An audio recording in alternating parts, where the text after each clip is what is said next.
I'm going to briefly introduce Lee Fleisher. I hope everybody here knows Lee, but for those of you who don't, I first met Lee when he came to Penn, I don't know, like 15 years ago to be chair of anesthesiology and critical care. And he was here with us for many years as professor in that department, leading the department and leading a research agenda related to quality of care and many other things. And really is one of the national experts on measuring and issues related to quality of care.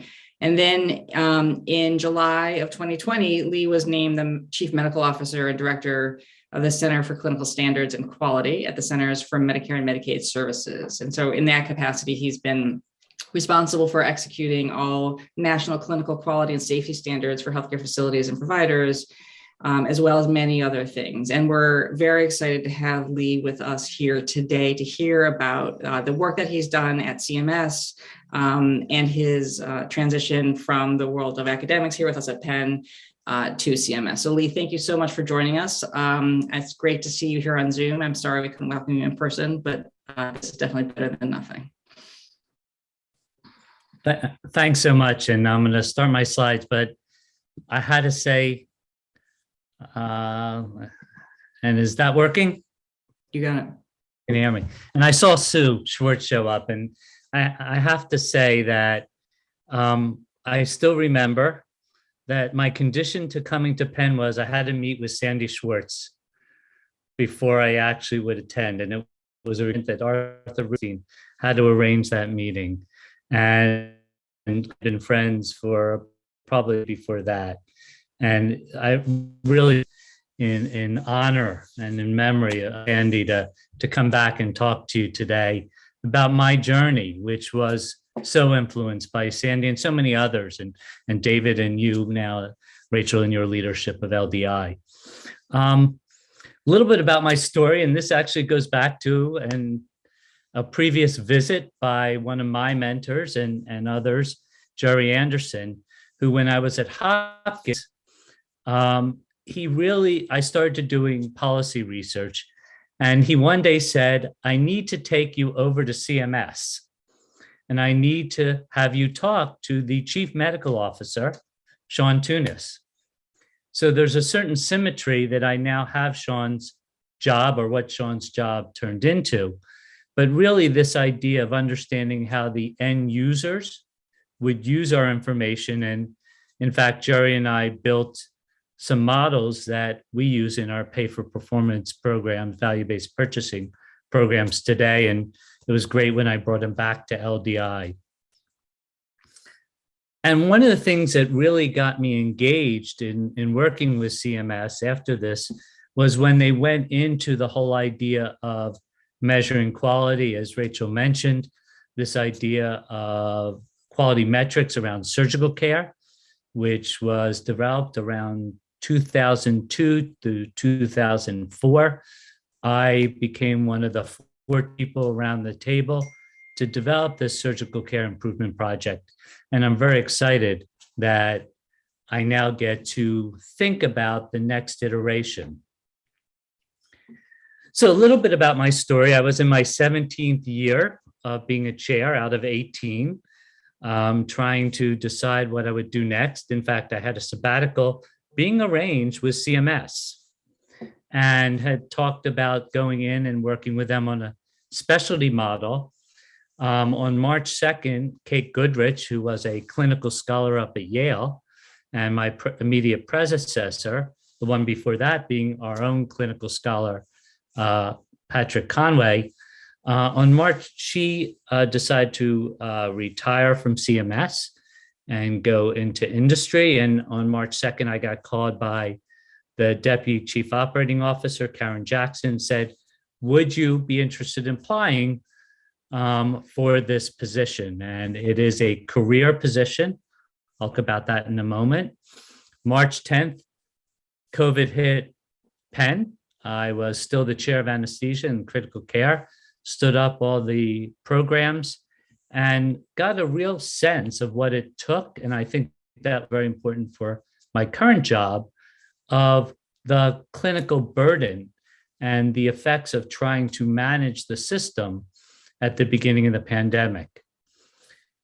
Fast forward, it took a while because they really didn't focus on filling this position for several months because of the pandemic.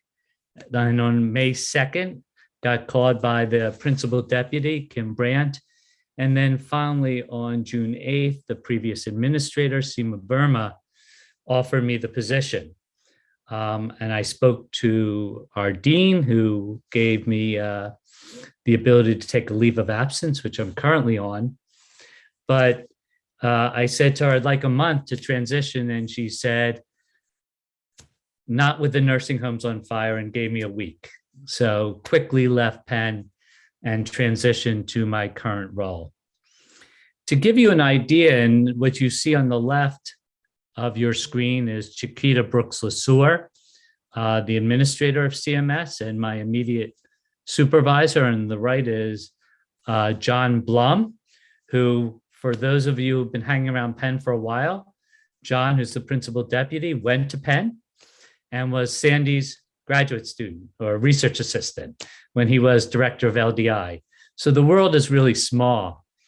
And there are 6 centers within CMS and a number of offices. And you see the centers on the right. And what you see is my center, the Center for Clinical Standards and Quality. It, up until until this administration, it was the only career position. All the others are political appointees, one of them being my colleague Meena Seshmani, another Penn School of Medicine graduate, but now also the Center for Program Integrity has a career official. And the reason, as I talk about what CCSQ, which is the shorthand for the center, does, it's really to begin to understand that the goal of this administrator, and it was really created under Don Berwick, all of the previous administrators, was to keep politics out of a lot of our decisions and to have a career physician or physician scientist lead the center. Now, the current administrator, Brooks-LeSueur, really came out with her strategic vision, and I'd like to start here, of advancing health equity. As you know, this is the priority of the administration, but certainly of her priority, by addressing health disparities that underlie our health system. Number 2 is building on the Affordable Care Act. And a lot of my colleagues were all there, and including Chiquita, as some of the key players in the construction of the Affordable Care Act, including Liz Fowler, who did much of the writing, and expanding access to quality, our center, affordable health coverage and care.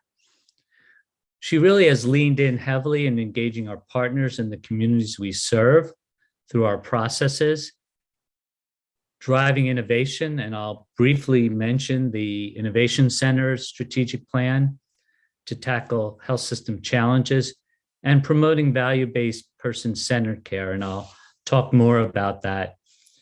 John, as our principal deputy, John Blum, as also our chief operating officer, is increasingly concerned about protecting the program's sustainability and being responsible stewards. And of course, she greatly focuses on the workplace and what CMS is like to work. It's interesting, for overseeing the 800 billion that we oversee in the very large healthcare system, there's only 6,300 employees.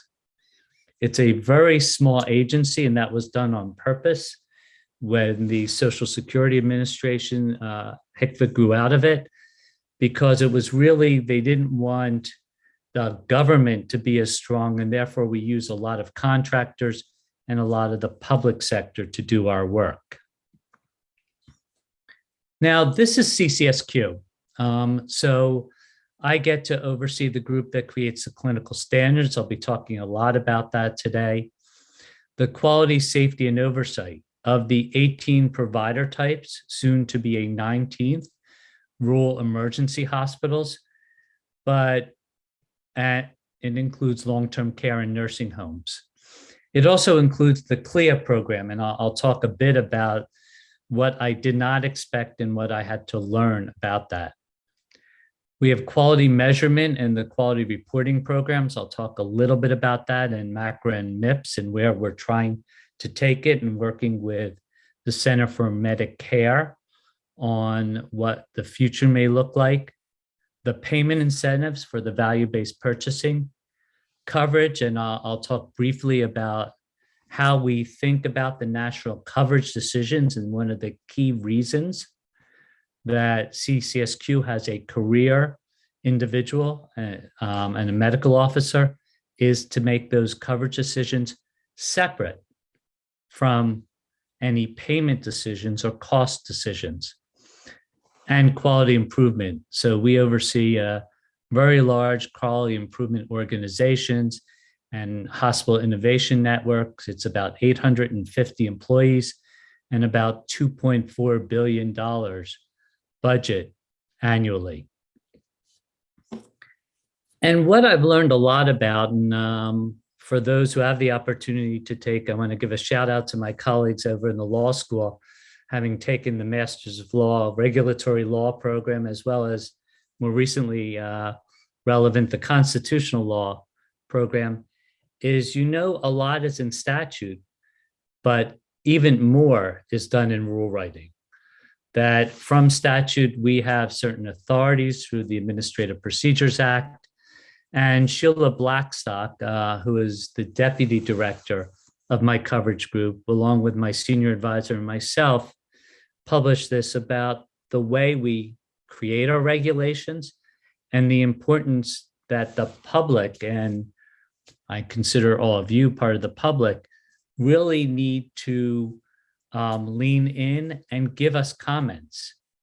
And what's fascinating to me as the center lead, and when I brief up to the administrator, is we have to address all that. We look at what those comments say, who they're from, and how we can get what's called logical outgrowth of if our regulation changes from a proposed regulation to a final regulation, how the comments are the key to making that pivot.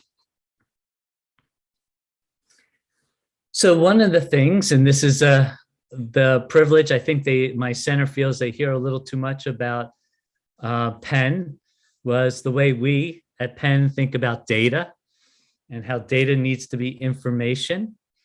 And what I've really focused on at CMS and CCSQ, and have a data scientist, MD, PhD as my senior advisor, is how that information can be used among the levers I just talked about, and how we need a continuous feedback.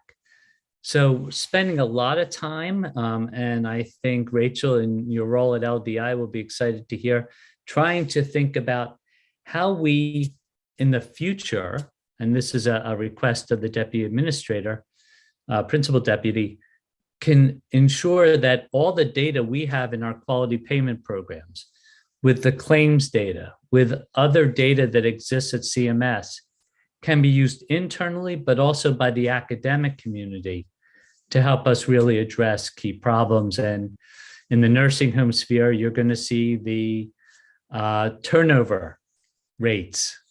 I think in the next couple of weeks, staff turnover will be published publicly, as well as the data sets are available for download. The other thing to recognize is that we do have something called the Evidence Act. This was Paul Ryan actually was published it when he was in Congress. And the idea is we should be using evidence to inform our decision-making. It may not always feel that way, but that is really the goals, and working with ASPE frequently talk about how to think about that. So let's get to a little of the way I've thought about data and how it informed me. I picked the date when I came into CMS. It's a day off. I came in, I think, the 5th, 2 days off. And we started to see this uptick in COVID-19. At the end of the summer, of course, we saw that diminution. And then I'll talk about how at various times with the levers I have and the questions I received, I had to think back in November and December of what we would do to once again protect hospitals, nursing homes, how we're thinking about it now, and of course, as we see the rise of Omicron. So this idea of constantly looking at our data, we have this data because of regulations written by CCSQ to require the reporting of all through the CLIA regulations to NHSN of some aspects of this data, how we've used this to inform rulemaking. The other thing, and this is a much more complex issue of gathering race and ethnicity, and I see Julie here, and I'm sure she knows the issues of what you can collect and what we have authority and what's constitutional to collect. But we know that there's large disparities that we've seen over the pandemic, and really this issue of the populations that were left behind or who were disproportionately affected. And it's really the theme of the current entire administration of how do we think about this. In the nursing home sphere, and this got really interesting, and I'll give a shout out to Megan Lane Fall for teaching me implementation science and the entire LDI team who had all these courses. It's like I'm writing guidances and publishing it, and nothing's happening except it's getting worse. What's the problem here? And what we did as a team was, and we talked to the CDC at that point 4 times a week, is we got a team together of CMSers, CDCers, and OASH, separate from our survey and certification. So separate from the enforcement. And we sent these teams out and said, what's going on in the nursing homes? Could we figure out why is there continuing to be viral spread that's not happening at the same level in hospitals? And we published on this, and I'm very excited that we've used the catalyst quite a few times. And what was really interesting, and that's why I gave the shout out to the implementation scientists, and being a gray-haired clinician, is we have a lot of resources at a place like Penn Medicine, at a place like HUP, in how do we implement, and we have very diverse resources. And these are very under-resourced places. And if one person was taken out, i.e. became sick, they really may not have known how to implement these best practices. So what this has taught me, and I'll talk some more about this in emergency preparedness and how I'm thinking about it going forward, is a lot of these places have plans on a shelf, as opposed to knowing how to implement a plan. When the medical officer at lead at Kirkland, that first nursing home in Washington State, became ill, they didn't know what to do next. And we really need to think about that in how we look at emergency preparedness, which is under CCSQ. And we learned a lot. I mean, simple things that we wouldn't think about, maintaining social distances. They would congregate at lunch and break rooms and take off their masks and cross-contaminate each other. They didn't have alcohol-based hand dispensers that were easy to use. They have Jack and Jill. I know Rachel knows this really well, of the structure of nursing homes. So the Jack and Jill bathrooms, they would actually come after decontaminating themselves. They would walk back through the room with the COVID individual and recontaminate themselves and go to the next room. So we started to ask, how do we teach better? And how do we teach them how to implement things that we simply put out in guidance, and particularly with our CDC colleagues? So I'll come back to that idea as we talk more about emergency preparedness. I talked about that time in November when we started to see the hospitals filling up again, and what could we do? And I still remember the administrator at the time, the previous administrator, saying, Lee, we were actually physically in the same room. She said, do you have anything else? And I said, well, I just heard this fantastic discussion of the hospital at home by Doug Clark, who was medical officer who is now left, to go into this industry. And we could do a waiver. We could say that we will waive the conditions of participation, waive the 24-hour nursing, waive the physical structure, and allow hospitals to provide care in the community. But from my perspective, it had to be done with all the safeguards, because number one, we were paying the same, but number two, it was so new that we wanted our beneficiaries to feel comfortable. So we published again this analysis. We will be, Rachel, my hope is to actually put this data into the VDRC so that others can use it and study what we did. We don't have a lot of data scientists, but we really reported on our first 1,800 patients. And I believe this was a very successful program.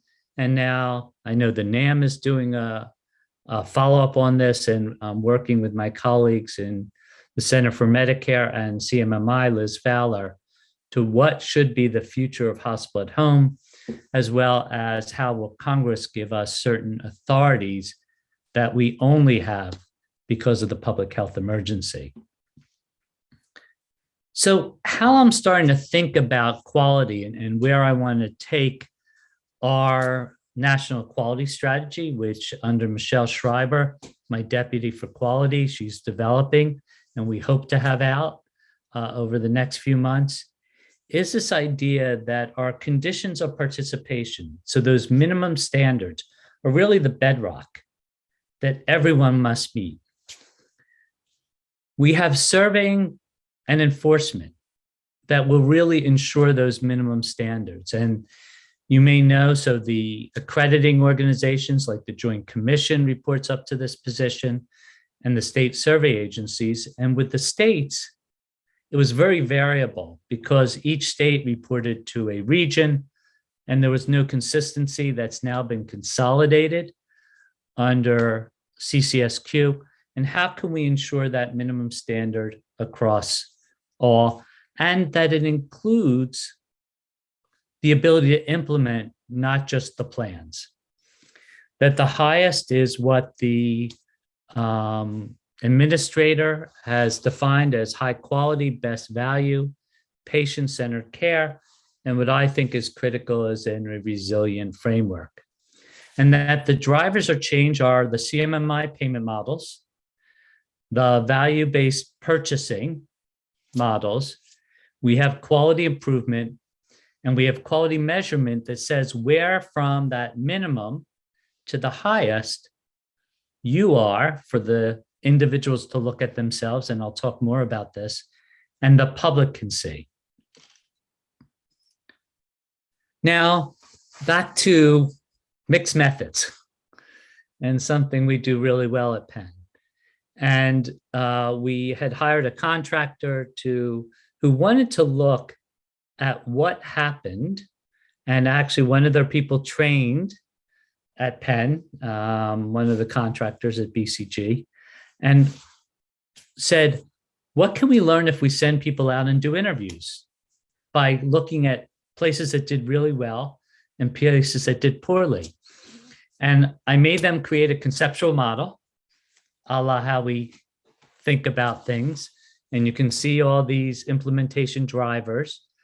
I made them create a code book, and they went out and said, what are we seeing? And we were able to do 30, but we found the key enablers were leadership, culture, and governance, infection prevention, control, expertise, and local planning and coordination. And as you know, that a lot of the problems during the public health emergency, we've never had one at this scale in modern times, is you had guidances from the medical societies, guidances from the states, guidances from the CDC, and how those were coordinated and how long it takes for me to get something through clearance is a non-trivial issue.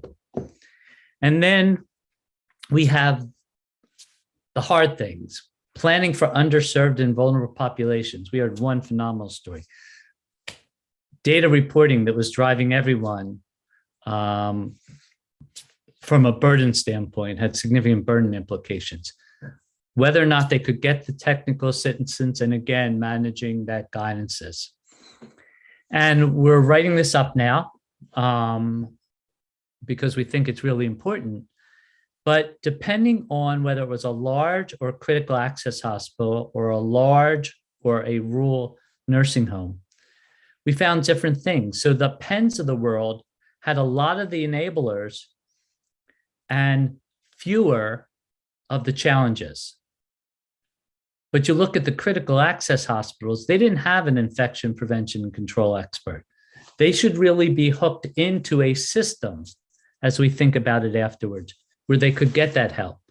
And they didn't necessarily have local planning and coordination, although I think the current ASH Assistant Secretary, Admiral Levine, tried to do that in Pennsylvania with the academic centers. And I know Penn was part of some of this work.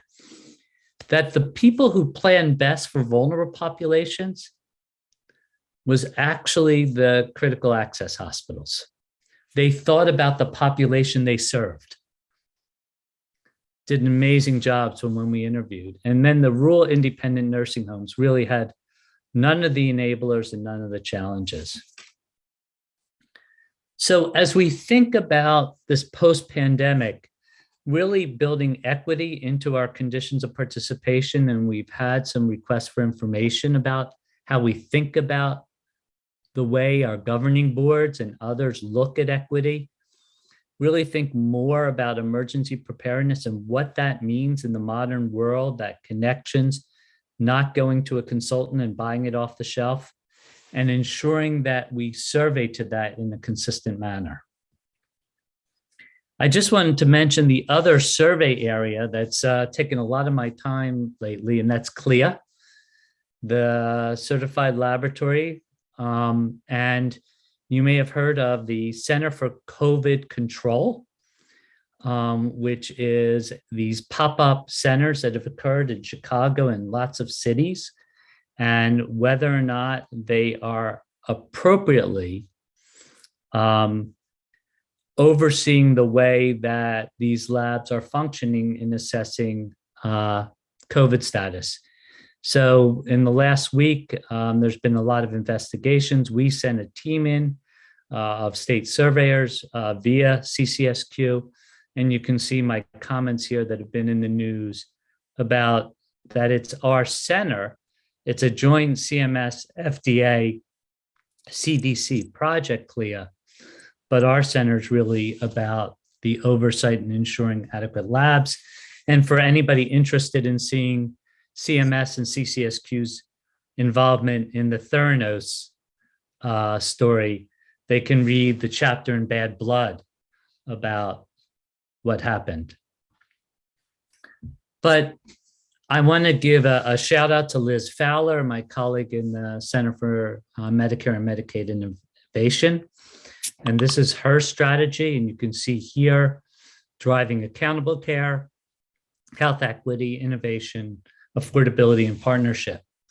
And really that high level goal that she outlined. And we're thinking a lot, both on the equity together with Mina and the accountable care together. And I'll talk more as I go through this. And really the area is, many of you may be aware of the MIPS. So this is what clinicians have to report on. This was the way that they got the doctor fix a number of years ago.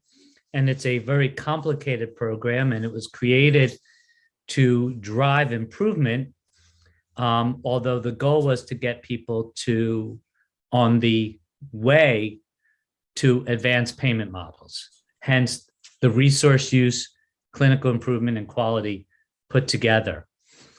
The interesting thing, and Penn Medicine is an example, is if you have one tax ID, what you can be measured on is what the primary care providers do and not what the specialists do. So when I give anesthesia at Penn, get measured on whether or not Rachel, and I think you work at the VA, but those who work at HUP, whether or not they give the vaccine, give the flu shot. So it doesn't achieve its goals. So before I came in, a couple things happened. One is we came up with this MIPS value pathways, and we're moving, and it's already in rule writing to sub-TIN, sub-tax ID, where the anesthesiologist may be able to be measured with orthopedic surgeons, but that would be different than the rheumatologist. Maybe the rheumatologist also, but team-based at sort of the goals of care. And we put out 7 MVPs last year. And the goal is really to transition, get away from MIPS and get to this more specialty-based evaluation in which cost, care, and improvement are linked with fewer measures. The other question is, and we're thinking a lot about this, is how do we ensure that our programs, the MIPS value pathways or MIPS, and the ACOs and the advanced payment models all drive us towards our goal of getting more people in accountable care groupings with the primary care provider or the appropriate care provider, sort of working with the patients, as well as these alternative up and downside payment models. So more to come. And this is just this idea of going from more measures, not necessarily focused on what you actually do, to this aligned idea in MVPs. And these are the first 7. And I'm pleased, even before I came in, we see emergency medicine. So Ben, your team, anesthesia, the joint repair, these were the groups that had the biggest spend, as well as were willing to work with us to get to these aligned measurement strategies. Behavioral health is a huge priority of the secretary, and I just really wanted to acknowledge that. It's something we think about a lot. It's overseen by Shari Ling, my deputy, and really thinking about both in the nursing homes, a lot about the antipsychotic utilization. I'm working on a White House task force around suicide prevention, multiple areas, including how we think about telehealth and how we can use this moment to lean in heavily, particularly given what's happening in the nation. In quality, I have to mention the other thing that's gotten both the CDC and CMS concerned, and that is the direction of safety indicators. That prior to the pandemic, as you see in 2020 Q1, the bloodstream infections, the urinary tract infections, the surgical site infections, they were all going in the right direction. And that's reversing. And it is clear, clinicians, we always start by saying, for all the clinicians in the room, thank you for everything you do. They're working so hard, the burnout, the challenges, the difficulty. When I practice, I'm in an N95 now all day, is there. But we really need to ask our hospitals and health systems, how can they build more resiliency into the system? It's not just having a checklist. It's having that checklist embedded in the culture. And you'll be hearing more from us, the CDC, and our colleagues at ARC, really around building back the system a little differently around those safety indicators. I've talked about equity numerous times, and anybody from CMS, we can't, or anybody today really can't mention. And we really are thinking about with equity, if we don't have equity, we don't have quality. How does our payment incentives drive us to more equitable system? And we are thinking about that. It's a multi-year process. Do we use our quality improvements organizations to really focus? Penn doesn't need our help, but there's a lot of places that do. How can we put them there? In our coverage decisions, do they have enough diversity in the populations to ensure that we made a good coverage decision? Clinical standards, we've had calls for how they should be included in that, as well as all the other levers we have. One of the areas of interest to the administrator is maternal morbidity and mortality. You may have heard that the vice president announced the creation of a birthing-friendly hospital. We know that there's huge inequities based upon race, ethnicity. So we are creating you'll hear more, this designation. We have proposed to create this designation, and you'll hear more over the next several months to years about how we would use this to drive improvement in care. And really this, as it says here, the intent to propose a birthing-friendly designation to drive those improvements really around quality improvement collaboratives, things that I know we do within.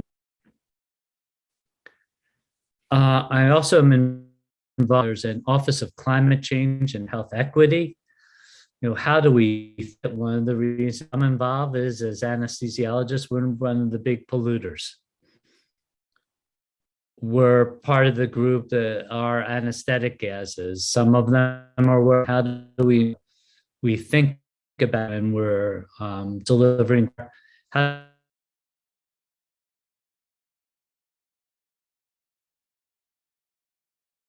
on asthma and other things, or continue to look at this, and I think you'll hear more about this as we go forward. I thought people would want to hear a bit about coverage, and I'm going to be very explicit. As you know, the FDA is responsible for protecting the public health by ensuring safety, efficacy, and security of drugs, biologics, and medical devices. Well, we're really about to determine whether a particular item or service, this is statute, is reasonable and necessary for the Medicare population. Two different roles. So this is our process. And we have a group of about 36 individuals. They're an amazing group of medical staff, statisticians, other medical colleagues under Tamara Sirak Jensen. We can open once something gets approved in fee-for-service or gets approved by the FDA, the MACs, or the local contractors, can pay for it.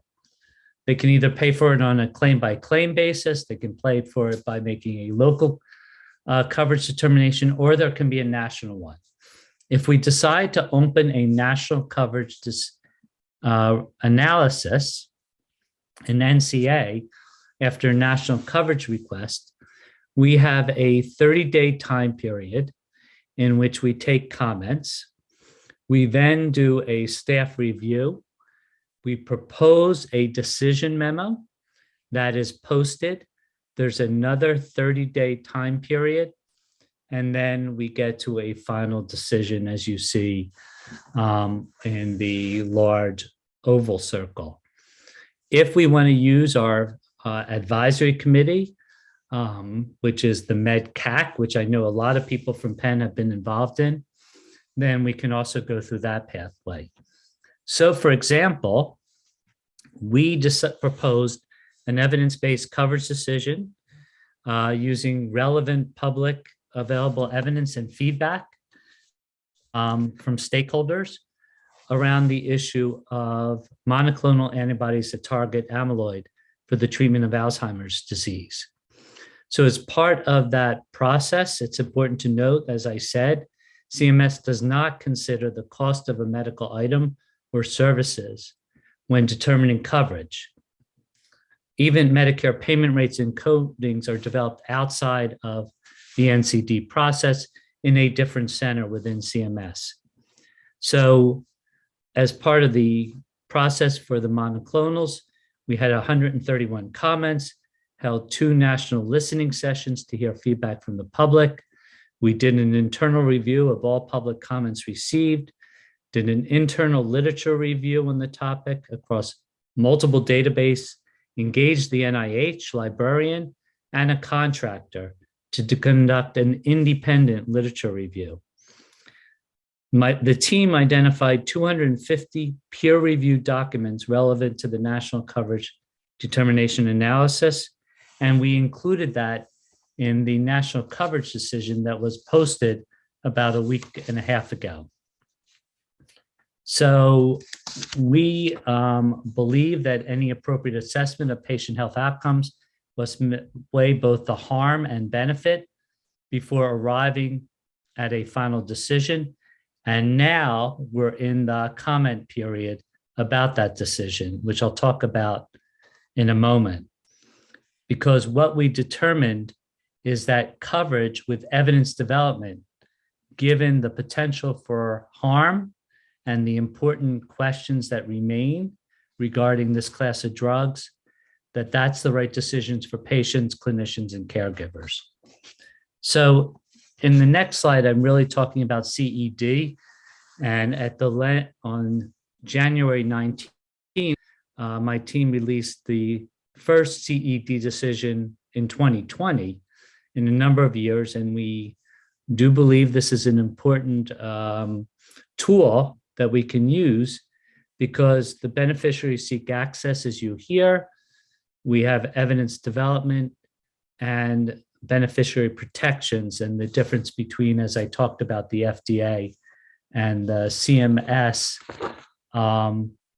obligations in this period. So based upon the analysis of all the evidence reviewed in the public comment, we concluded that coverage of monoclonal antibodies were not reasonable and necessary unless conducted in the context of a randomized control trial. And after consulting with our sister agency, ARC, who CMS partners with all CED national coverage determinations, we propose clinical trial criteria for any stakeholder that would like to conduct a trial for CMS approval.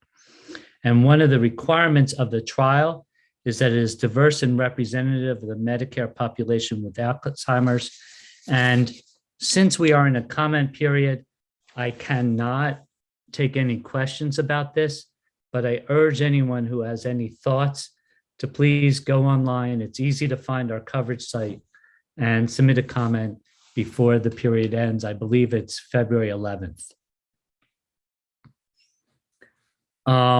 You also probably are aware, and I'm going to end here so I can take some questions, that we believed it was important, and the president announced that nursing homes must vaccinate the workers, who we felt were one of the ways, particularly we saw during the shutdown. And as you probably know, we now believe it's critical that there be access to the residents, that we believe it was critical that they must vaccinate their workers. Shortly thereafter, it was felt that it should include all healthcare providers that were under Medicare's condition and Medicaid's conditions of participation, which is our legal authority to regulate the health and safety of the individuals who go to our facilities. And we released an emergency regulation. This is my shout out to my colleagues in the law school for all they taught me since this came out of our shop. Spent a lot of time working on guidances. And as you're aware, a federal judge blocked our mandate in what became 24 states and then Texas. And between over Christmas, I spent most of the time working on a guidance of how we would implement this because we'd never had a chance to do that. And then we were very pleased on January 13th when the Supreme Court allowed us to restart it, and it's now restarted throughout the entire country. So I'll just end with what I've learned and what I've been saying since I came in, that what I've learned at my starting at Penn as an undergrad and coming back to Penn, got to ask the right questions, both quantitative and qualitative. So focusing on systemness and orienting around patients. Data must be information, and information must be used for quality improvement and change. Huge believer in multidisciplinary approaches. I've frequently called on my colleagues at Penn, and my hope is that we will achieve that equitable health system for all as we emerge. And you can find me at my Penn email, and you can find me at my CMS email. And if it's an official capacity, please send it to CMS. If otherwise, I always love to hear from my Penn colleagues. And I'll turn it back to you, Rachel. Great. Thank you, Lee. Thanks for that great talk. It was really interesting to hear all the work you've been doing at CMS. We do have about 15 minutes left for questions if people want to ask Lee those questions. It's a pretty big group here today, so I would ask that if you have a question, you could use the raise hands function on Zoom, or you could put it in the chat and we can monitor that. So Matt, you're the first one up. Hey Lee, good to see you. Pleasure. So I was really excited to see in the bullet points on the first 100 days, picking up on the Affordable Care Act and building on it, and especially with a focus on access. And I wanted to just raise an example, but also then just get your thoughts more generally. So out of the Affordable Care Act, Penn, through HUP and the School of Nursing, had a demonstration project, the Graduate Nurse Education Demonstration. We recently published the outcomes of that in Health Affairs. I think it's in this most recent issue. And so in thinking about kind of how we move from things like demonstrations and pilots to programs, can you talk a little bit about kind of how you're using that evidence, especially the evidence that comes out of academia, not just the kind of contracted evidence that, you know, the official evaluators are doing for you? So thanks. That's a great question. And that goes back to my Jerry Anderson story. And I've urged anyone who wants to ask myself or my other 5 center colleagues, like, how can we present it to you? And I'm happy to facilitate. We use evidence, obviously, in the coverage and action conditions of participation. Mina is a Oxford-trained PhD, Penn-trained MD, Center of Medicare director. So she would love, and Liz is a PhD, JD, trained by Jerry also. So I think we're all very interested, but we can't read everything. I know so if you have ideas, happy to forward them as simple papers and connect you with, but you know, I always ask whoever comes in is, you know, bottom line up front, what is the lever that you think we have that your study, device, technique can help us get to where we want to go? So what I would urge you to do is figure out what, and this is probably, if it's coverage, it's Ellen Mons, what they're saying. Happy to forward it, and you know, if we can facilitate a meeting, but the goal is to get to the punchline of what you can implement. So we've got to do our homework to kind of get very clear on kind of what's the mechanism, not just a summary of the evidence. Yeah, think about what we can do with it. Yeah. Because I know I'm running 70, 80 hours a week, and they're all running 78. So, well, thank you. I appreciate that. Thanks. There's a question in the chat from Don Rucker. I wonder if you want to just unmute yourself and turn your video and ask Lee the question that you have. Sure. Lee, great talk. Hi, everybody. Long time. Yeah. Yeah. So Lee, as we discussed back before, how do you see, what's the timetable, especially with maybe the MVPs that you outlined for, the role of, I guess, what's loosely called big data, hopefully fueled by the bulk fire APIs that CMS and ONC have been working on, and using that as a substitute or a transition from the more classic narrow quality measures and getting some of the burden out potentially. Just wondering how you sort of see that with your vision here. And I realize it's a challenge, especially with everything you outlined with COVID, which was frankly fascinating. Well, we have to start with a thank you to you, Don, because when you were the ONC, we started a lot of this work, and I see that moving forward, we are putting a lot of fire RFIs in, and we are moving. You will see some ECQMs, so some electronic clinical quality measures moving forward. The administrator's biggest concern is equity and whether or not everybody can get to a place where they have not everybody has Cerner or the large systems, and we're going to need ONC to help us in this. But that's clearly the direction. I'd probably say we're going to start in the next 2 years, and it'll be slow, but it's a constant motion forward in this space. The predictive analytics is going to become much, much more important. So that will be the second thing. And the other thing we're hoping that a lot of this data does is allow us to stratify by different groups to make sure that we don't have any disparities. So, and it'll be all payer, hopefully, with the ECQMs. So you are correct. We're going to move quickly. You're going to start seeing it in the rules. And we hope to move forward over the next 3 to 5 years. Great, thanks. If I can ask one more unrelated question. Equity state health information exchanges would sort of map up to a lot of the Medicaid program boundaries. There's so little computing in a sort of customer relation management sense for our underserved populations, right? It's almost like they have no benefit of modern computing in the sort of social programs we have.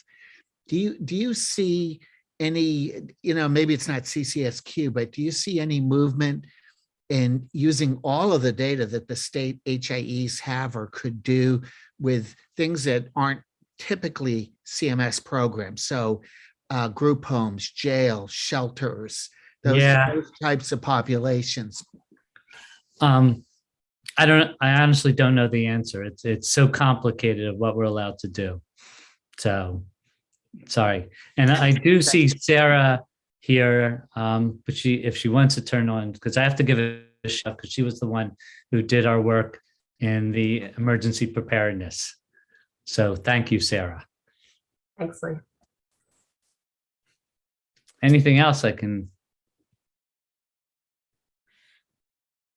So if there are no other questions, I might ask you a final question, Lee, which is leaning back on your academic roots a little bit. I think, many of us as academics, when we do research, try and get the most precise answer that we can to a research question with the least amount of bias. I think what we trade off is timeliness of answers and generalizability when we do that. And I'm wondering how you're thinking about the reliability of data and research has evolved in your transition into your current position, and how you think about the threshold for what is required to be useful to make decisions in a policymaking sense.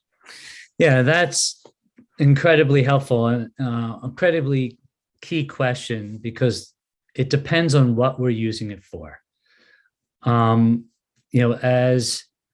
if it's a coverage decision, precision is critical. The academic world, that's who we look to for those answers. For the policy world, it's interesting because what's become fascinating to me is here's the evidence, but what's the policy decision? And policies can change, as we've seen from one administration to the next. So it's the precision sometimes is less helpful because for example, we keep creating regulations, and Rachel, you know this in the nursing home world, and they actually are very effective at reading our regulations and figuring out how to, I won't say, I'm going to be careful of how I say this, figuring out how to answer the question we asked.